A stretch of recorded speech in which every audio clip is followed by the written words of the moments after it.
ఈ terrorist attacks ఎందుకు జరుగుతాయి? ఎందుకని బాంబ్ బ్లాస్ట్ జరుగుతున్నాయి? భారతదేశంలో అయినా వేరే దేశాలైనా వీటికి కారణం ఏంటి అని పరిశీలిస్తే అనేక కారణాలు ఉండొచ్చు. కానీ ముఖ్యంగా ఒక 4 కారణాలు ఇక్కడ మనం చర్చించుకోవచ్చు. మొదటి కారణం, భారతదేశానికి శత్రు దేశంగా ఉన్నటువంటి పాకిస్తాన్ భారతదేశం యొక్క ప్రశాంతత దెబ్బతీయాలని, డెవలప్మెంట్ని డ్యామేజ్ చేయాలని చెప్పేసి డిస్టర్బ్ చేయడం వచ్చేసి అటాక్స్ మొదటి కారణంగా చెప్పొచ్చు. రెండో కారణం, మత విద్వేషాల వల్ల జరిగే అటాక్స్గా మనం చెప్పొచ్చు. మూడో కారణం, పొలిటికల్ బెనిఫిట్ కోసము, కొంతమంది రాజకీయ స్వలాభం కోసము, స్వార్థం కోసం చేసే అటాక్స్ అని చెప్పొచ్చు. నాలుగో కారణం, భారతదేశం యొక్క ఎకానమీని దెబ్బతీయాలని చెప్పి అంతర్జాతీయంగా జరిగే ఒక కుట్ర.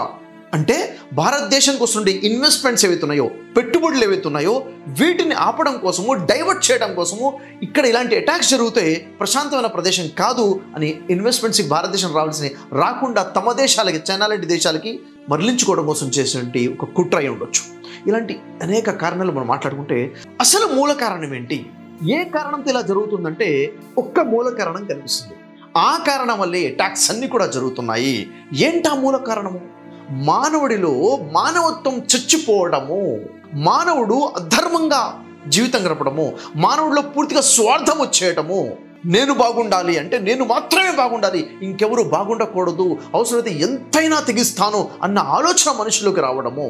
అంటే ఒక వ్యక్తి యొక్క ఆర్థిక స్వార్థం కోసం కావచ్చు, ఒక దేశం యొక్క ఆర్థిక స్వార్థం కోసం కావచ్చు, ఒక వ్యక్తి యొక్క అధికార స్వార్థం కోసం కావచ్చు, మరి ఒక వ్యక్తి యొక్క మత పిచ్చి వల్ల కావచ్చు. ఇలా రకరకాలుగా శాడిజంతో, స్వార్థంతో పెరిగిపోయిన ఈ మూర్ఖత్వంతో జరిగే అటాక్స్ ఇవి మూల కారణంగా చెప్పొచ్చు. ఈ బాంబ్ బ్లాస్ట్ ఏవైతే టెర్రరిస్ట్ అటాక్, ఎక్కడైతే టెర్రర్ని పుట్టిస్తారో దాన్ని టెర్రరిజం అంటారు. ఇలా భయాన్ని పుట్టించడం కోసం, ప్రశాంతతను దెబ్బతీయడం కోసం, ఎకానమీని పడివేయడం కోసం, మత పిచ్చి కోసము జరుగుతున్న దాడులు ఇవి.